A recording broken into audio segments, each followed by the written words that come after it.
नेपाल सरकार द्वारा भारत से जाने वाले पर्यटक, व्यापारी और वाहनों के लिए 6 नया नियम लगाए हैं।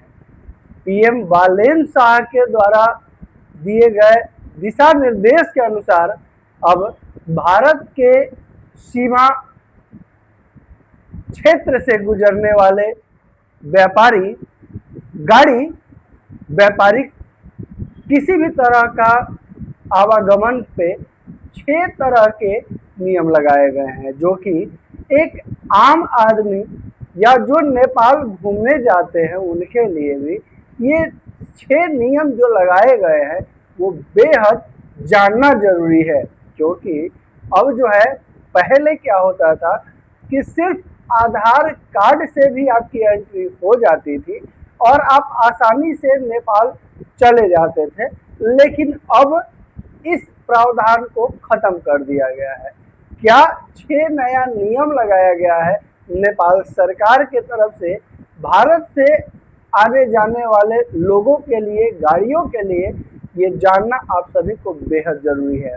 नहीं तो कहीं अगर आप नेपाल जाने का तैयारी कर रहे हैं तो फिर ये वीडियो आपके लिए बेहद जरूरी है, क्योंकि जो नेपाल सरकार से की तरफ से जो नियम लगाया गया है ये बहुत ही सख्त और कड़ा नियम लागू कर दिया गया है। नमस्कार, आप देख रहे हैं बिहार वाले, हम हैं राज पांडे।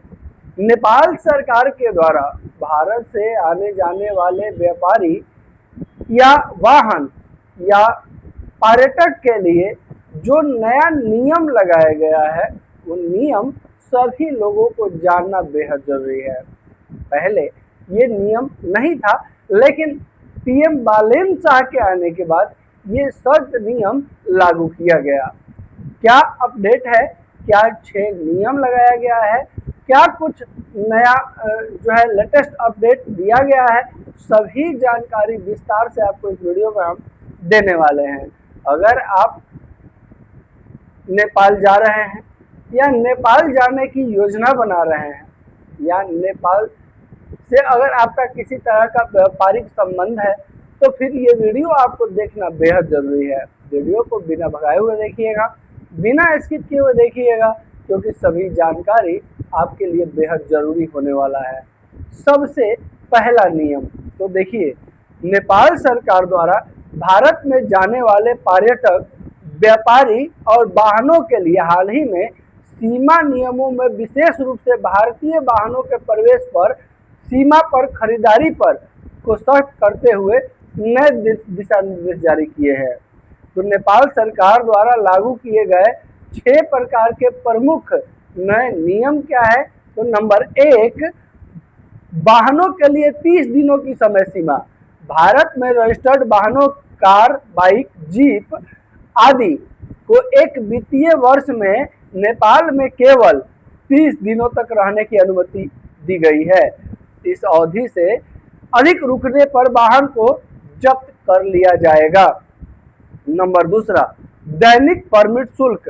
सीमा पार से जाने वाले भारतीय वाहनों को नेपाल की सीमा में प्रवेश करने के लिए प्रतिदिन के हिसाब से शुल्क चुकाने होंगे। जैसे बाइक, स्कूटर के लिए लगभग 100 रुपये, कार और जीप के लिए 600 रुपये। अनिवार्य ऑनलाइन रजिस्ट्रेशन। नेपाल में तीसरा नंबर, अनिवार्य ऑनलाइन रजिस्ट्रेशन। नेपाल में प्रवेश करने वाले भारतीय पर्यटकों को अब ऑनलाइन रजिस्ट्रेशन करवाना होगा। अब सीधे जो है आप नेपाल में नहीं प्रवेश कर सकते हैं। नंबर 4, क्यूआर कोड और एंट्री पास।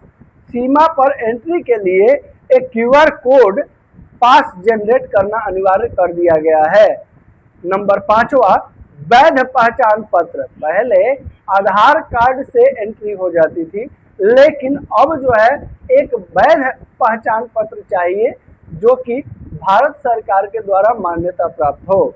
जिसमें क्या कुछ कहा गया है, देखिए, नेपाल में प्रवेश करने वाले सभी भारतीय नागरिकों के लिए अब वैध सरकारी पहचान पत्र जैसे वोटर आईडी या पासपोर्ट साथ रखना और दिखाना अनिवार्य कर दिया गया है।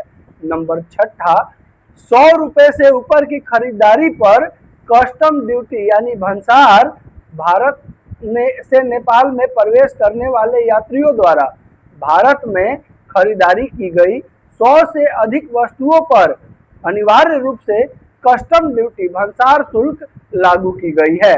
हालांकि बाद में संसद में चर्चा के दौरान 550 तक के सामान्य घरेलू सामानों पर छूट दिए जाने का संकेत दिए गए हैं। क्या आप भारत नेपाल सड़क मार्ग यात्रा के दौरान योजना बना रहे हैं?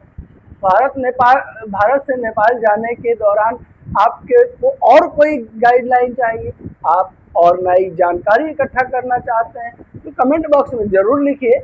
हम अपने सभी दर्शकों का प्रश्न का उत्तर देने का प्रयास जरूर करते हैं। हमारे द्वारा दी गई जानकारी अच्छी लगी हो तो वीडियो को लाइक जरूर कीजिएगा।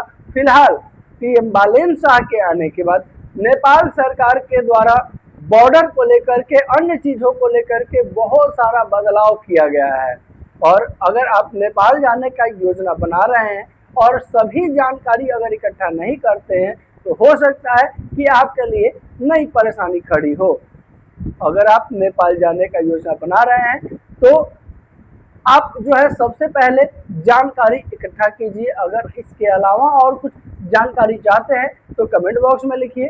वीडियो अगर पहली बार देख रहे हैं तो लगातार इसी तरह का अपडेट सबसे पहले पाने के लिए चैनल को सब्सक्राइब कर लीजिए। बिहार वाले की पूरी टीम आपके लिए लगातार अपडेट लाते रहती है। नमस्कार, जय हिंद।